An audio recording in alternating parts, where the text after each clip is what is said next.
Hello, everybody, and welcome. We will let us have just about 30 to 60 seconds to have all the attendees join us, but thank you so much for coming to our third Residence Life webinar this week, Building Community on Campus. We are so excited to have you with us. We have a great panel today of folks who are going to tell you so many things that you need to know about joining the on-campus community and answer all of your questions. So we would love to have you send us questions through the Q&A function here on Zoom. You can start doing that right now. We will get to questions in just a little bit, but we'd love to have a few once we get to the Q&A portion. My name is Kelly. I work in the Office of Admission. I'm really excited to host this webinar, but you will be mostly hearing from our amazing panelists once we have a moment to allow everyone into the webinar. So again, welcome. Thank you for joining us. Please send us your questions. You can start right now and we will get to as many as we can. If you don't mind using your name and not using the anonymous function, that will be great for us because then we're able to follow up with you afterwards if we don't get to all the questions. So if you're comfortable using your name, please do so. We won't share it with anybody else, but we'd love to know who to follow up with after the fact if we have too many questions to answer. We will do just a couple more seconds to let some more of our attendees in. We have a large group tonight, so we're super excited to welcome all of you. Again, my name is Kelly from the Office of Admission, and I will let the rest of our panelists introduce themselves here in just one moment. Perfect. We already have some questions coming in. That's great. Keep them coming. We will answer absolutely as many of them as we can. I hope you guys are really excited to get your housing assignments this week.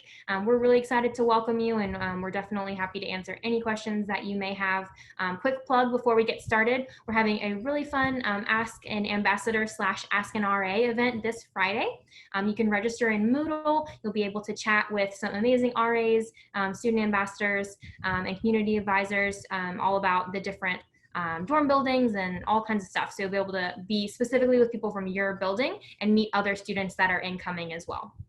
So we definitely want you to join that. Please feel free to sign up within Moodle, and we are going to have a great time on Friday. It's all students, no staff are going to be in there. So you can definitely ask all of your questions and just interact with other students and not worry about us cramping your style. So please sign up for that.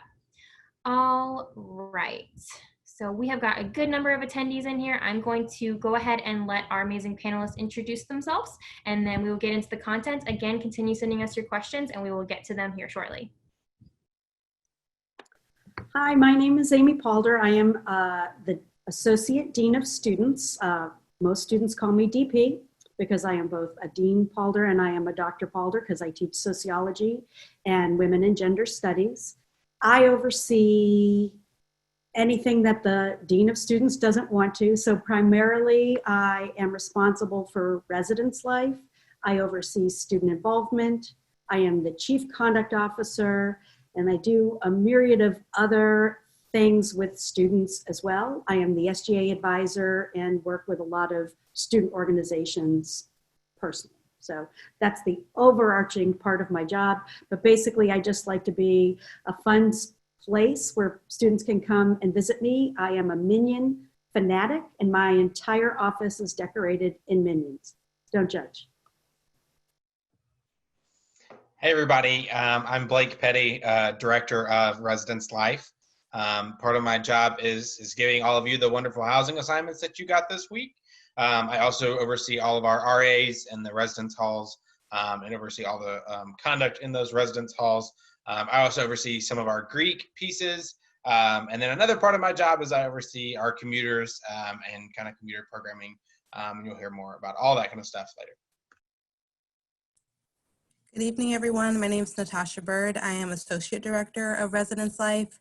You will see me a decent amount when it comes to a lot of things programming for Res Life. When it comes to a roommate conflict and room changes, so your roommate suite mate agreements, which we'll talk about probably a little bit later, and then also with health promotion and wellness. So I blow a lot of bubbles and pop a lot of bubbles and try and help you all stay relaxed and a little stress-free. Hello, my name is Rachel Clark. I am the Assistant Director of Campus Life, and my areas of responsibility are primarily with student conduct and serving as a liaison between residence life and student involvement. Hey. Hi, everybody. I'm actually an Oglethorpe student. My name is Jordan Billings, and I'm going to be a junior. I'm a sociology major minoring in nonprofit management. And for school, I'm involved in the fashion club. I'm president of it. I'm going to be a lead ambassador, so I work a lot with the admissions office, and I'm going to be a resident assistant. Awesome. Thank you so much, guys. So these are the folks that are excited to answer your questions. You'll see a lot of them on campus, and we are going to get into some questions here in just a moment. If you're just joining us, welcome. We just had some introductions, but if you did come late or you miss anything due to connection issues, we will have this recording available later. So don't worry.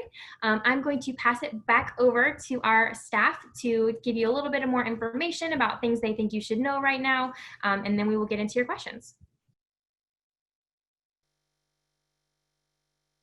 It would help if I click the right unmute button. I'm actually only going to talk very briefly because the people in my screen below me are going to give you more information about some specifics. But this session is really about building a community, and we take community very seriously here at Oglethorpe. You come to Oglethorpe because we are a really great institution, but we're also a very close and intimate institution.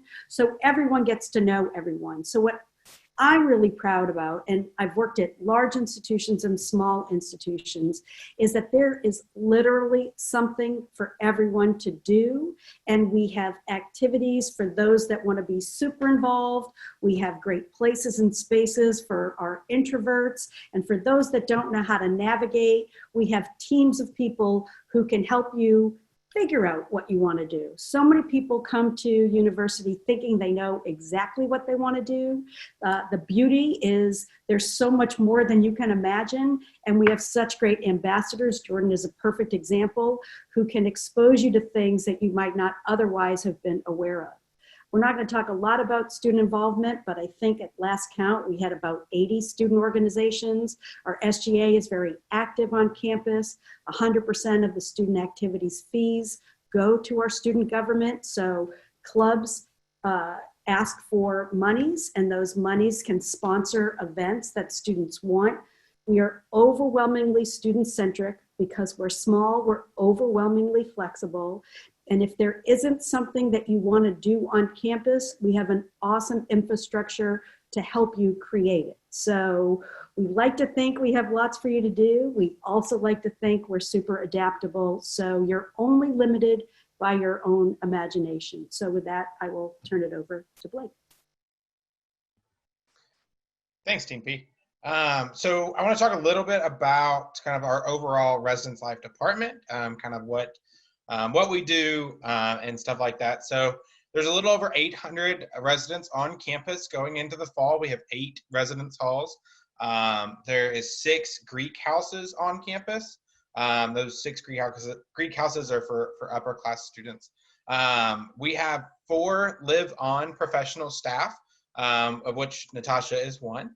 And they serve in an on-call rotation 24/7, able to assist you and assist students with anything that happens, whether that be an emergency or with a crisis that comes up. That's what they're for.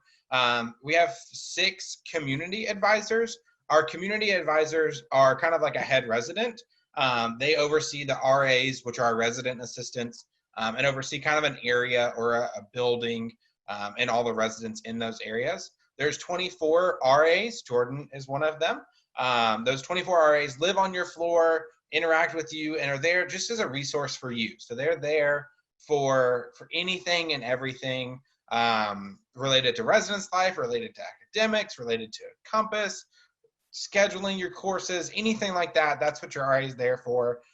They're an older student that has been through the stuff that you're going to go through, and really are there to help you and want to help you. One of the biggest things they do is they do programming, and they schedule programming for you to get you out and interactive in the halls. Natasha will talk about that a little bit in a second. Even in this COVID-19 world, we're still going to work to have programs for you and still make the residence hall experience fun and exciting.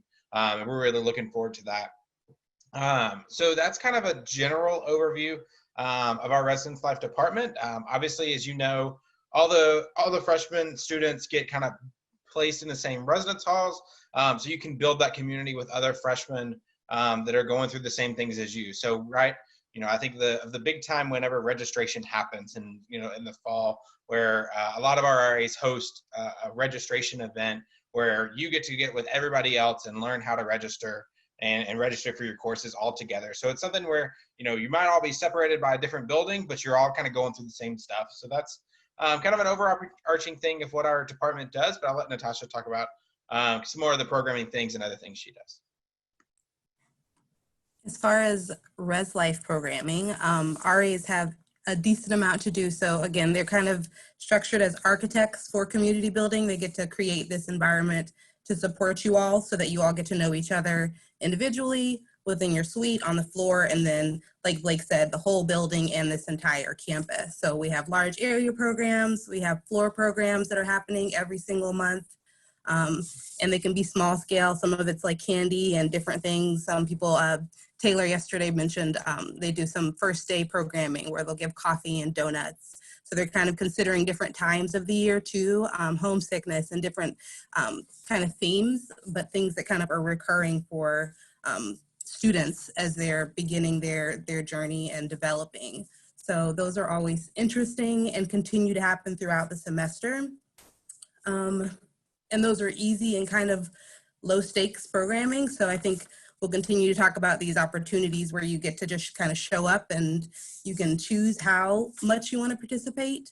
But those are good opportunities just to meet new people because they're not just your building. Even if it's a program that's happening in Job, someone from Trayer or someone from Dempsey could be coming as well. So it's not always going to be the same people.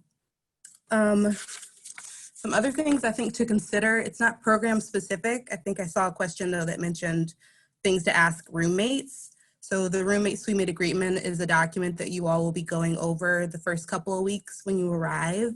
So you want to think about before you get here, these might not be the first conversations for reaching out through email, but things like cleanliness, how are you going to hold each other accountable, safety, there's different things that you can start to think about, and you want to get in some of the detail for yourself to figure out like, well, how clean am I really? Because sometimes people want to be nice and friendly and they're like, oh yeah, I clean every single day and I wipe everything down. And if that's not really your personality or you're not doing that level of cleanliness, then it's okay to be honest about that so that you don't have the same issues or these issues coming up later on in the semester. But RAs are there to help and support you with that, as are we as staff members. So there's programming that's happening to help you all communicate as well. So. Awesome. And before we jump into questions, which we already have a bunch, which is great, I wonder if, Jordan, if you wouldn't mind sharing with us a little bit about when you were a first-year student and how it was for you moving in, and maybe if you have any advice or things that you would like our incoming students to know about that process. Yeah, of course. So I forgot to say earlier that I am an out-of-state student. I'm from Seattle, Washington. That's where I am now. So coming to school for me was moving my whole life, shifting to Atlanta. Oglethorpe was my community now. And so that definitely had its own ups and downs, but because of, like we talked before about the intimate aspects of Oglethorpe, I really felt like I was able to plant my roots here. So one big thing for me was just getting involved and going to events, things that I was like, I don't even know, because it's always a little bit of fear your freshman year too, of like, I don't know, it almost felt like when I was back in high school of, oh, is it going to be weird if I go here? Like, will my friends be there? But really just going out, going to events, it really, especially the first month back at school, there's events basically every day. Just go down. A lot of them have food or like free t-shirts, just getting out, meeting new people. And then joining things as well, that definitely helped me build community. I started my own club, but also just being a part of other clubs where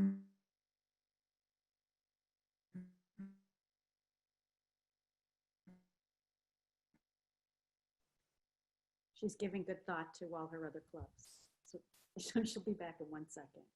I put Jordan's video off for just a moment because sometimes that helps us fix it. you're able to walk around and recognize. I think you're back, Jordan. can you hear me okay? Okay. If you can bring me back to video, but I'll keep talking. I don't know when did it buffer a little bit? Joining things and actually making an effort to go and join clubs, and you said you started a club.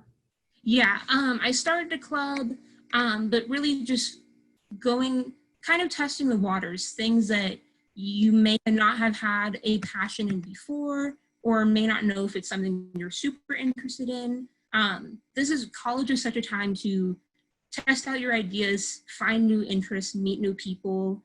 So really use those opportunities to your advantage. Very good advice. All right, let's move on to some of these really great questions. Okay, so we have somebody asking something I think that a lot of people are fearful about, and so let's just talk about it. What if me and my roommate don't end up getting along, or we have a lot of disagreements? So a lot of folks thinking, I don't know my roommate going in, what if we don't like each other? What do we do when folks aren't getting along, or if we need to address any roommate issues? I'll take that one, at least to start, and then if anyone wants to add to it, they can. Because I think we got it a little bit, but communication. Obviously, you all aren't tied to your roommate forever, so if you're having issues and they're not able to be worked out amongst yourselves with the RAs, we as pro staff will sometimes meet and help kind of mediate some of the concerns. But if things aren't able to be worked out, we do have a process for room changes, but depending on what the concerns are, first go-to is just to see if you all have kind of talked out the concerns. Because sometimes people just don't know what the issue is. We find a lot of times there's so much miscommunication, or one person thought that it was a big deal, or thought that the roommate was angry or upset about something, and that's just the person's demeanor or their face. Like, no, I didn't know you thought that way. So a lot of it is going to be communication and opening yourself to being a little bit uncomfortable, right? We know that it's not comfortable having to meet a stranger, having to live with a stranger, and kind of ask some pretty detailed questions to make sure that you're comfortable and that your boundaries are set. But I think that's part of that learning and growing and development stage for you, because you might have roommates or someone that you plan on living with or that you're gonna live with later on in life. So being able to have these skills to be able to talk these things out, I think is super important. Anyone else? Yeah, I'd like to interject. Living with someone you don't know is weird. It's weird. And to think that it won't be weird or awkward is just, I mean, that's awesome if it's flawless from jump, but it's such an important part of the college experience. A lot of people haven't had a roommate before. Learning to live and navigate different people in spaces is a key part of becoming a more fully developed, mature person. Most of us grow up in places that are very homogeneous, where everyone either looks like us or talks like us or thinks like us. We might have pockets of groups that are different. Coming to a university, particularly a liberal arts university, you are here to learn, but also to be exposed to people who are different from you. I challenge all of you to lean into that. I think the rewards of pushing through are going to be so great. Yeah, you may not get along all the time. I'm sure you don't get along all the time with family members and current friends or people that you might work with. That's a fact. And it's learning how to navigate that is a super important skill, because in life, you're not always going to get along. And sometimes you're just going to have to, whether it's in the workplace or another environment. The beauty of it happening here is we have such a good, strong, trained team to help you navigate that difficult space. Our RAs spend so much time in training, learning to listen, learning to help you navigate. And Natasha is without a doubt one of the most empathetic listeners I have ever encountered. So it's not like we're saying, suck it up and deal with it. We're really going to challenge you to think about what is causing this discomfort and why are we not really connecting or getting along. And the other thing I want to say plainly, your roommate does not have to be your best friend. And that is not, and quite frankly, maybe shouldn't be, because you're going to have all these other people and experiences outside of your room. So we are always going to make sure you are safe, and that if this really doesn't work, we're going to find something else to make you feel happier. But we're really going to push and challenge you to really explore what is causing that discomfort, because my philosophy is through some discomfort, I'm not talking pain or being horrible, but through some discomfort comes some growth. And we have seen this so many times where people are like, I'm out of here, I don't get this person. And then just with some mediation and conversation, it has turned into some of the best relationships we have seen. So you get out of a lot of relationships what you put in, and we are here to support you in that process. So don't be afraid, but really I want to say that because I think it's a really important message for you all to hear. Yeah, and to clarify, Mary asks, I lost it. Do we have the on-campus roommate contracts, or is that something the students come up with themselves?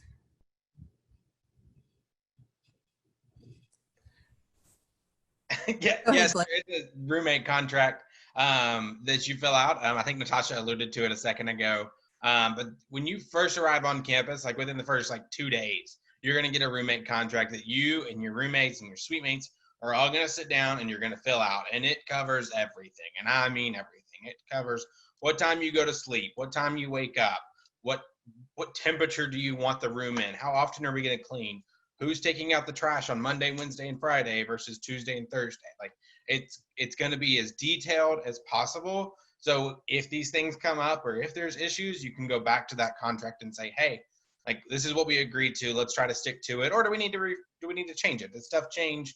Did my class schedule change? And I'm no longer in the room on Mondays and Wednesdays. I'm really out and about. And so it is there, and we provide that to you, and you'll fill it out.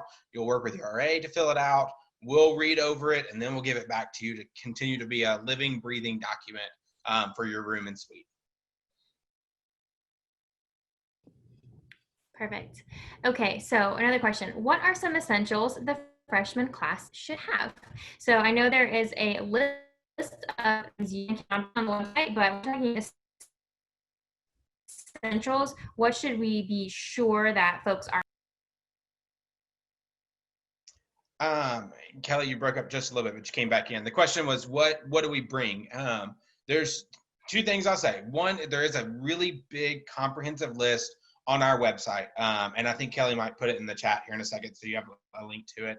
That is really comprehensive of everything that we have thought about that you might need to bring. It's not everything. There's some people that might not want to bring everything on that list, but it's a pretty good comprehensive list. But the biggest things I would say right now, especially in this COVID-19 world, is if you have a mask, bring it. If you have cleaning supplies, bring it. Something that I heard earlier that I think is really, I thought was really good is a planner. Like if you don't have a planner, get one you like, get one you use. It'll keep you organized, keep you focused on your schoolwork. And then, I think the big things after that, right? Like you need bedding. You need to be able to do your bed. If you're curious, every bed on campus is a twin XL. So we have twin XLs across campus. Every room has those. So, think the major essentials, I think one thing that I heard someone say is go through a week of when you're at home, 1 week this summer, and write down every time you use something, write it down. Like, if I use that this week, that obviously needs to go with me. And it might be as simple as a toothbrush, but it might be as complicated as like, oh, I use my tea kettle every day. I need to make sure I have a tea kettle when I come to college. So that list is helpful, but also just think and prepare ahead of time of what you need. And then you should be good. Okay. Will there be people to help us when we move in? Well, that's a really great question. We're not positive what move-in day is going to look like right now. Our anticipation is that we will be able to help in some capacity. Given the current state of affairs, we're really strategizing currently what move-in day looks like. We are very mindful of people not wanting folks to touch each other's stuff. So how to maintain social distancing, cleanliness. So I don't have a good answer for that right now, but know that is the logistics of it are things that we are considering right now. Is that a fair statement, everyone on the panel? Yeah, and the answer is typically yes. And this year we are figuring out what's going to keep everybody the safest. So it's going to be whatever we can do that keeps you safe and makes sense for everyone. So we are definitely working on it. Let's see. Somebody asked, are the beds in Dempsey bunkable? So maybe we could expand that to other dorms as well. But are they loftable? Are they bunkable? What's the situation with beds? Yeah, so most of our beds on campus are not bunkable. There are a few exceptions where they are loftable, but you cannot bunk them. The few exceptions to that is if you're in an upper quad building, those beds are bunkable, so they save a little space there. So upper quad, so if you're in Schmidt or Jacobs, those are bunkable. Dempsey, Job Hansen, Trayer, Goodman, those will not be, but they are all going to be loftable. I saw another question in there about how the height, all of them really depend on, where you're at. For example, Goodman is with the new furniture that's going to be in Goodman. They're going to be loftable to pretty high because you can fit your desk underneath them. You can fit your dresser underneath them. But somewhere like Dempsey, it might be a little bit smaller. So normally I think, and I've measured this once, and please do not hold me to this, but somewhere around 18 to 20 inches is about how high it is off the ground. You might get one where it's a little bit higher, maybe 24 inches. But I would definitely stay on that lower side. So bunkable is not normally an option, but loftable is. The best thing is on move-in day or within the first week, talk to your RA about if you want your beds to be bunked or lofted, and your RA will help you put in a maintenance request or help you get in touch with maintenance to do that, and they'll do it for you. We don't want you doing it. It sometimes is a process, and maintenance will do that for you. So within that first week, you can talk to your RA and we'll get that done for you.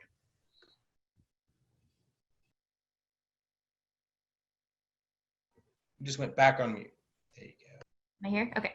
I think I'm breaking up a little bit, so I'm gonna stop my video for a moment. There was a question about how can I contact my roommate to get to know them if they're not in the band group chat, which not everybody is in the band. It's not required, although we would love for you guys to head over there and chat. I believe that the Oglethorpe email addresses are in your eRes Life housing assignment, and you're welcome to email each other through there. If you want to exchange numbers or social media handles, whatever, you're welcome to do that. If you can't find that, let your admission counselor know, and we are happy to pull that information for you. But we definitely want you guys to be able to chat beforehand. All right, Ashrakat wants to know, what is security like in Upper Quad? Says, I know the other residence halls have Petro Pass access. What about Upper Quad? So not everybody was in our webinar yesterday, so maybe we just want to talk about security in the dorms in general, and if there's any unique things about any of the dorms. Yeah, I'll kind of do, I guess, a brief overview of security across campus.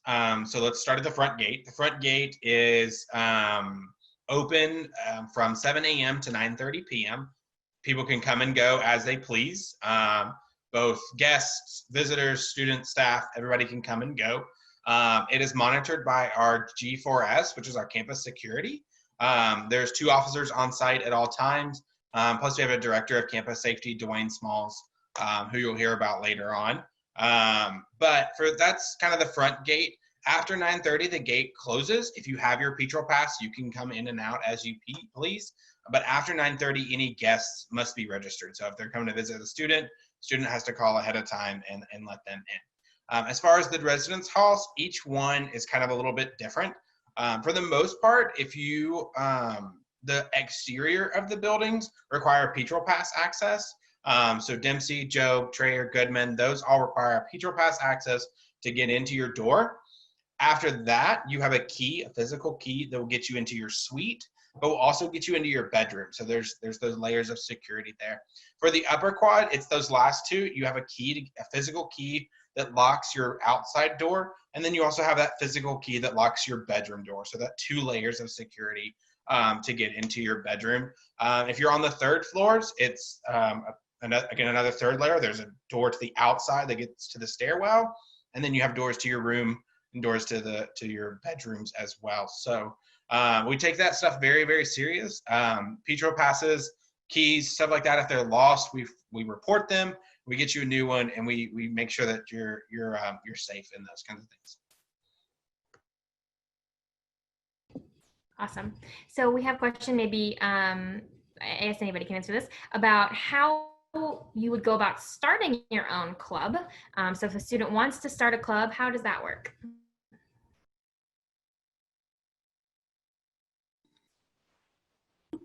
I could take that one. Or You want to take it, Jordan? Yeah, I'll give what I know from starting a club, and then I'm sure you've got some other behind the scenes stuff. But the way that I went about it when starting a club was, first I just emailed the people at Campus Involvement, just because I was like, I have no idea what to do here. Can you please point me in the right direction? So they gave me some good tips, but really it is all mainly through OU Connect, which is the website where it runs.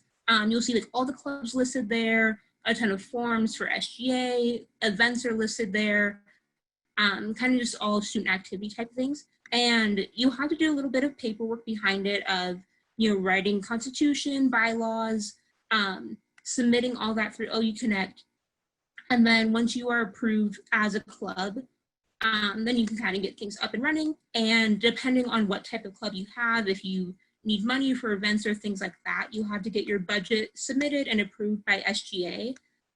But really it's a great process. You just have to make sure, at least when I did it, that you could have 5 people basically on paper vouch to be members of the club, to show that it's viable, have a president and standing VP, just get the structure ready to prove that this would be a standing club that would work for people. So yeah, it's pretty simple process, and definitely worthwhile to me if you have a passion for something.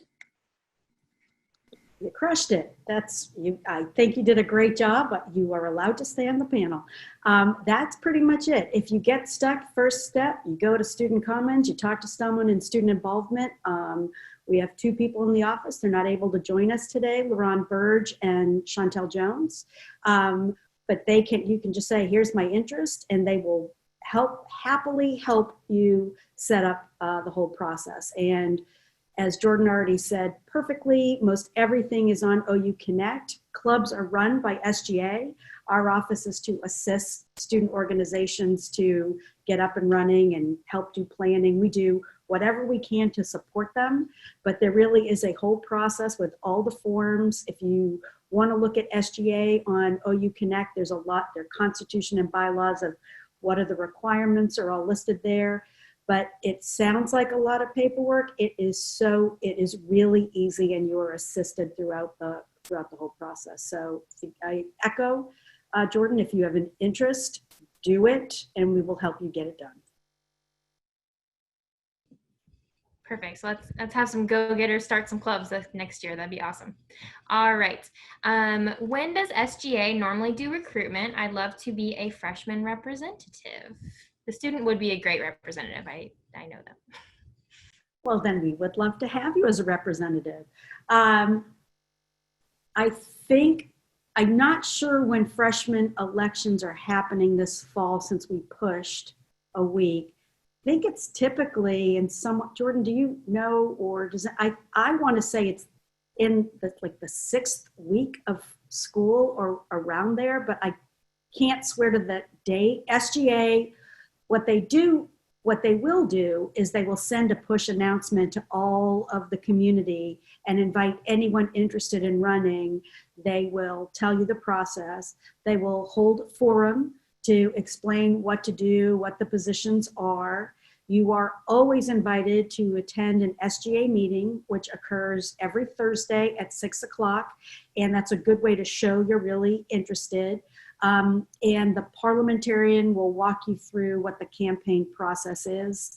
And the election process happens on OU Connect and is pretty painless. So there's a president, and there are 4 SGA senators, and there is also the opportunity to run and be on the programming board, which does a lot of, cleverly titled because they do a lot of our programming here on campus. So it's a way they're allocated a separate amount of the SGA fund. So SGA gets 100%. They carve out a certain percentage just for programming board, and they tend to do the bigger events or Thursday night programming and things like that. And if my memory is correct, you can be both a senator and on programming board. I think that's right. So I don't think they are mutually exclusive. Both are really fun and great ways to be involved. From what I can see from last year, it looks like SGA sent something out within that first week that noted when elections were gonna happen. It was a month later, but they send you some information within week 1. Perfect. So check your email. That's also another piece of advice. Check your email. Everyone says, no one told me. And I'm like, oh, that's so funny. Here's the email that I sent you. So you will be so very well informed if you read your email. And I know we all hate email and we don't like to check them. And I'm sure Jordan's going, I don't like to check my email. But all official university communication will be done to your Oglethorpe email address. And it's a really good habit to get into. Your faculty will tell you when classes are canceled. That will pop up often in your email. You will hear when different events are happening. That will happen in your email. We will give you this information, a lot of this in other ways as well. But clearly, I'm very passionate about checking email because we find that students get really frustrated when they miss things, and we really are communicating in every way we can think to, but 99% of the time it has been sent in an email. Thanks, Natasha, for that handoff. Yes, and start now, please, because we've already started sending you emails. And as you just heard, your roommate could be trying to find you. And what if you didn't see it? That would be so, so sad. So please check your email at least once a week, but more often would be preferable. If you don't know how to get in, tell your counselor. That's like our whole job, is to help you with stuff like that. Okay, how do we handle getting, or sorry, when, but we'll say when and how do we handle getting a Petrol Pass? If we don't, this group doesn't exactly handle that, so if folks don't know, I can answer that as well. Yeah, I was just about to ask Kelly if they'll get them. You get them when you get here, but if Kelly, you want to talk about how to schedule to get it, it'd be great. Yeah, no problem. Don't worry about it right now. Later on in the summer, we will ask you all to send us a picture of yourself that you want to be on your Petrol Pass, which is just a little card that you'll use to swipe and dab and things like that. Don't worry about it yet. We'll tell you which email to send it to. We'll tell you what we need. You'll send it to them, and then it'll be ready for you to pick up once you get to it. So don't worry about it now. Super easy process, and we will do it as part of the Moodle course. So if you're not in Moodle, you probably are because you're in this webinar, but make sure you're checking Moodle as well as your email. Okay, quite a few questions in here about course schedules and advisors. It's not exactly the topic of this webinar, but I do want to address it since folks are a little bit confused. Do not worry about your course schedule. We are taking care of it. You will receive a call. You have a call set up with an advisor in the next couple of weeks. They will give you your schedule. They will talk you all the way through it, answer every single one of your questions. And if you need to make changes, they can definitely talk to you about that. It's not set in stone, but don't worry, you're not behind. You're not supposed to be doing anything. As long as you've done your course preference form, you're all set. If you haven't done your course preference form in your Petrol portal, please go do that. We need that to do your course schedule, but otherwise you are all set. So don't worry, you're not behind. Classes are not full and you have no classes. You're good, I promise. All right, let's see. Another question. And we got this question in a couple of other ones, but not everybody has been in those other webinars, so definitely want to make sure we address it. Due to COVID-19, what is the campus doing to make sure everyone is safe? So we can't go over all of that stuff right now because there's a lot to it and things are changing really rapidly. So we are still looking at that and figuring out all the different ways that we're going to keep you guys safe. But does anybody want to touch on a few of the big picture things that we're doing to keep students safe? I can start and y'all can jump in. We are weekly, if not more. Almost everyone here is a member of a COVID-19 task force. So we meet regularly to constantly review current guidelines and recommendations. We have a whole task force dedicated to housing and facilities to make sure we understand proper protocols, cleaning, distancing, what can classrooms hold, what are the best ways to make sure we are maintaining everyone's safety, increasing cleaning protocols within the residence halls to make sure those stay clean, changing some job descriptions for some folks to make sure we're addressing safety and cleanliness there. We have a second task force dedicated to programming and other kinds of events like that, how to make sure we are still creating community and engaging while being mindful of a COVID-19 environment. The third task force is related to academics. How are we making sure we are disseminating information and staying true to what Oglethorpe is known for and what our students love, which is really great connection with our awesome faculty. So that is very much, we're still face-to-face, and I have no worries about that. It's just working out some of the kinks there. The fourth group is about policy. So we make sure we're clearly conveying what our policies are, why they are, so you know what you're supposed to do, when you're supposed to do that. So I have given you nothing definitive, and that is by design. We are constantly working and mindful, but it is also June 10th.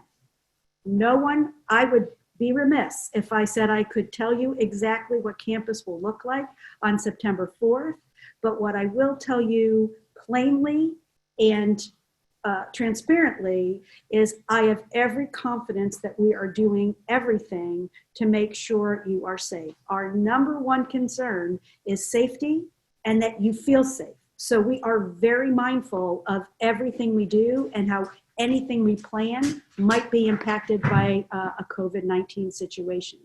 And if you have concerns, I get that. And I don't want to make light of that. And reach out to anyone. Residence Life mailbox is a great way to ask specific Residence Life questions. You can email admissions or me personally. We will answer clearly, plainly, and directly everything we know. Our COVID-19 webpage, we just got an update today. We're updating our webpage, I think at least weekly. So we're telling you as soon as we know, you know. So I think that what we feel is the best way to be safe and for people to feel safe is if we're transparent about what's happening and what we're doing. And so we're pretty committed to this transparency and communication, and things are changing fast. So we're just really making sure we have the infrastructure in place so that no matter what happens, we're ready and we have a plan for that. So that's what we're doing, and that's frankly what our whole summer is dedicated to. Normally our summers are really slow, but we are very dedicated to planning for just about every scenario. So I hope you feel safe. I get that there might be some anxiety about it, but again, I say this with complete honesty. We've got this. We're in the same town as the CDC. Our Dean of Students has been doing this for over 30 years and sits on a lot of task force. We beg, borrow, and steal from what other universities are doing. So we are really looking at everything and everyone to see what's working without losing sight of who we are and what it means to be at Oglethorpe. So it's how do we keep you safe and stay true to why you chose Oglethorpe in the first place. And that's our commitment. And keep checking with us because we're going to keep finding out more stuff. We're going to keep updating you. So we don't know everything, but we will know a lot more by the time it's time for movement day. So rest assured, we got you. All right. Somebody wants to know, are freshmen allowed to park on campus? And if so, how do we get a parking pass? Yeah, I mentioned his name earlier, and I knew he would probably come up here, but Dwayne Smalls is our Director of Campus Safety and does all of our parking. Somewhere around the 1st of August, you'll get an email from him. Again, check your email, check your Oglethorpe email, very important. Somewhere around the 1st of August, you'll get an email from him that asks you to purchase a parking pass. Freshmen are allowed to have cars just like our upper class students, just like students, faculty, staff. Everybody's allowed to have a car on campus. You'll get an email from him, and you'll be able to go through a form to fill out and purchase your parking pass. They are pretty reasonably priced, anywhere between $35 to $75 for the year. Again, pretty reasonable. There is kind of a grace period with the parking pass. So they open in August, but we don't start ticketing until after the first 2 weeks of the semester. And you'll get an email reminder of when they're going to start ticketing of that as well. So you'll buy based on zones. So if you live in Trayer, that's one zone. If you live towards the upper quad, so maybe Schmidt or Jacobs, that's one zone. And so you'll buy based on that, and you'll see a parking map and all that kind of stuff. So worry about parking come August, because you'll get that email, and go ahead and purchase it soon so your lot doesn't sell out. And for any commuters that might be here, commuter parking, there's specific zones and stuff like that for them as well. Perfect. All right, somebody asks, is there a Black Student Union Club on campus?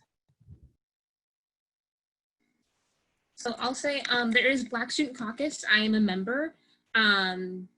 Yes, even this past year for Black History Month, Fashion Club partnered with them to do Black History through Fashion Runway Show. So yeah, they are very active on campus.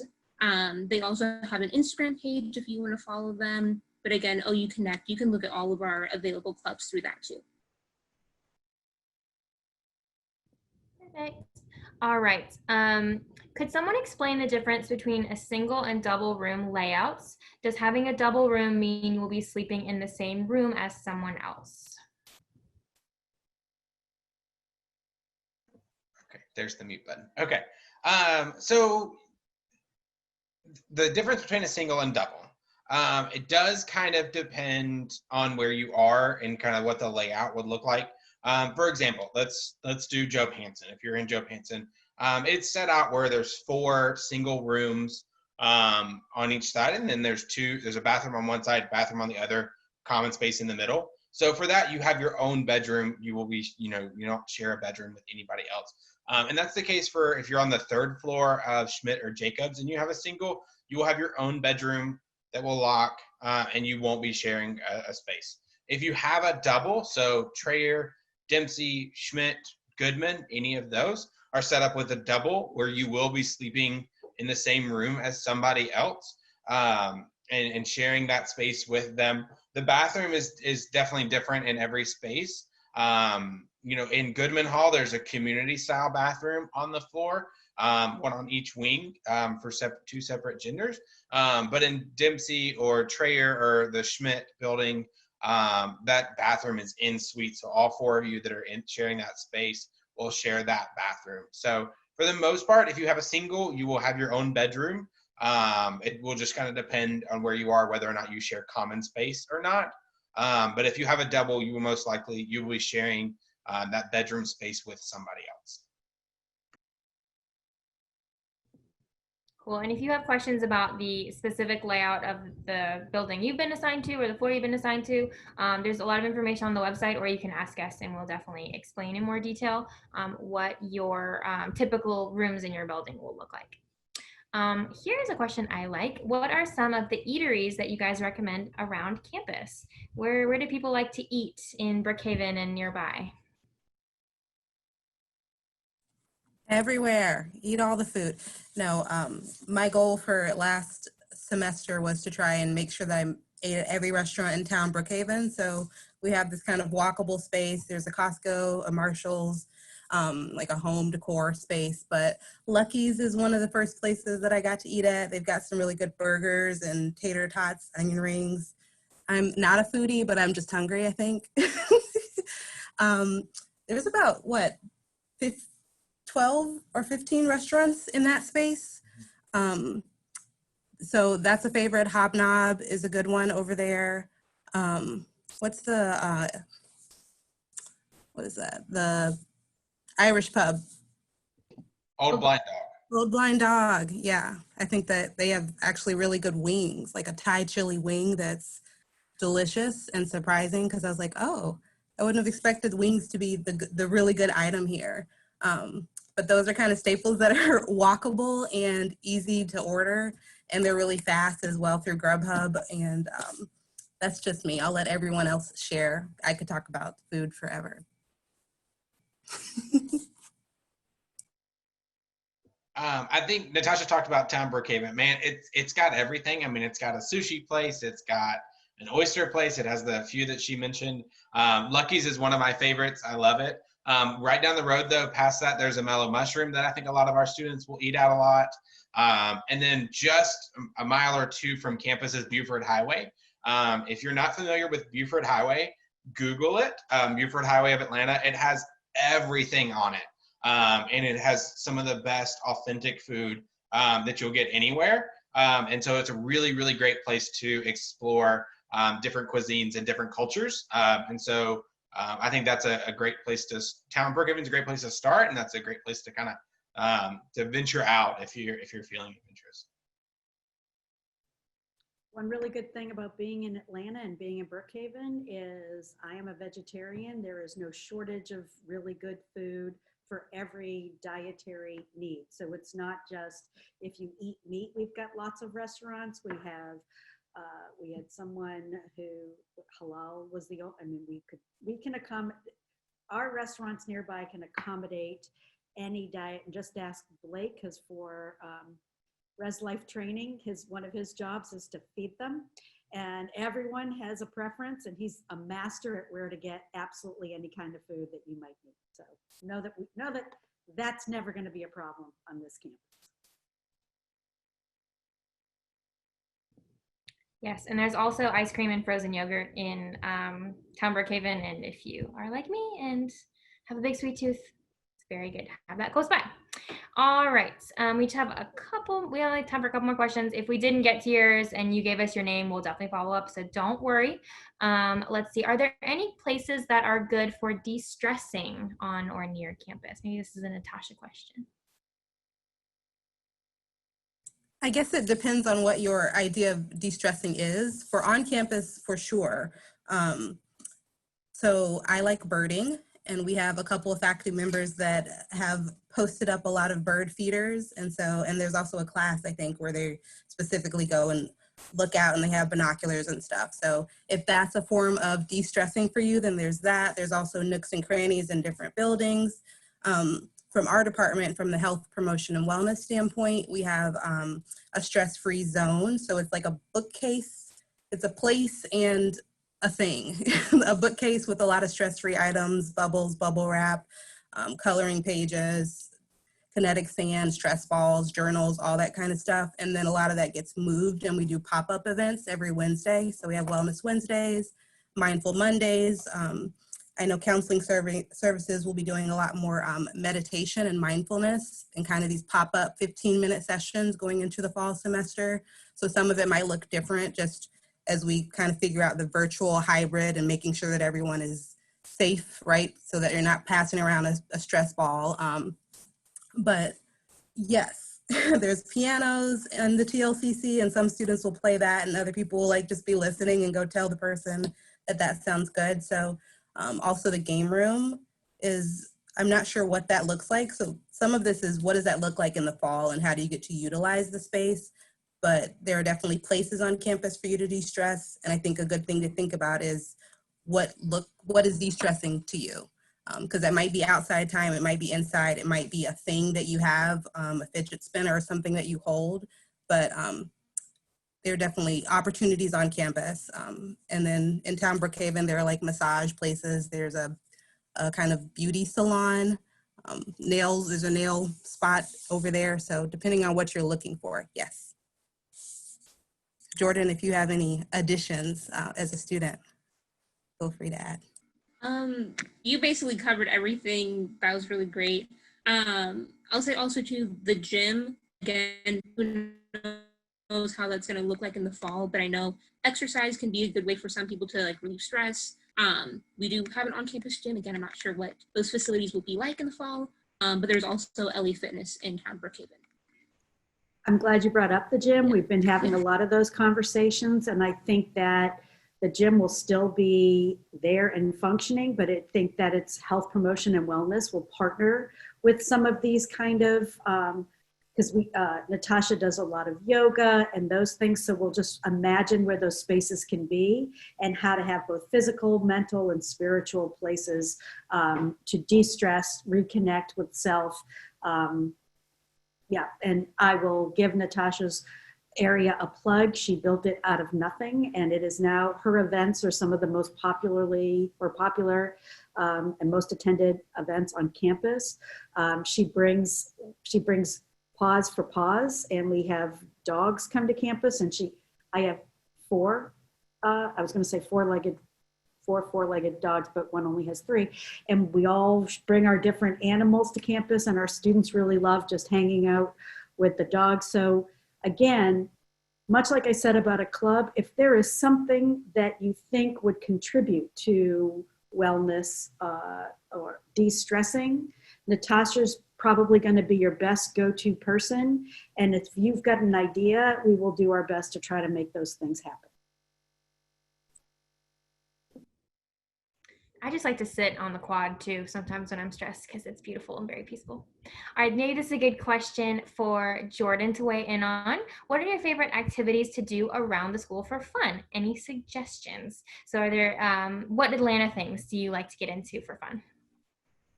Okay, Atlanta things. I think anything, just like little weekend trips are always fun. The MARTA station is right by campus. So it's so easy to get into the city. Like with my best friend Asia, we've gone to Little Five Points before. The MARTA can take you right to the museum, which is a great thing. Kind of just sometimes going to town Brookhaven, like we would always go to Yogurtland on a sunny night. Of course, there's campus events, but really just, and even I'm trying to get more into this as not an Atlanta native, but really just exploring the area, trying out new restaurants, going to parks, just things like that. Going to sports games, that's another big way to get involved in the city. That's really fun for me. But yeah, things like that. Like Atlanta is such a diverse and busy city. There are so many things to do within the Atlanta area, or even just in the smaller area of Brookhaven. Yeah, there's tons of stuff always going on.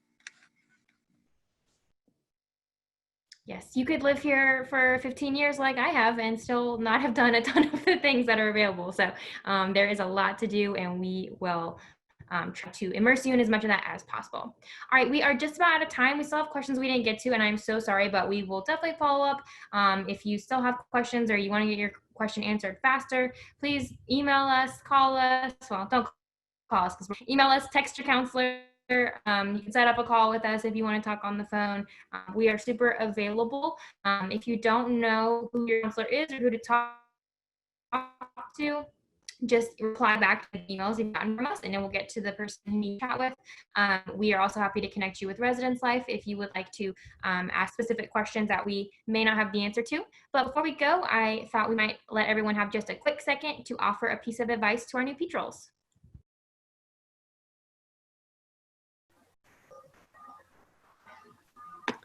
My advice is come with an open mind, eager to learn, and think of things and ways to challenge yourself.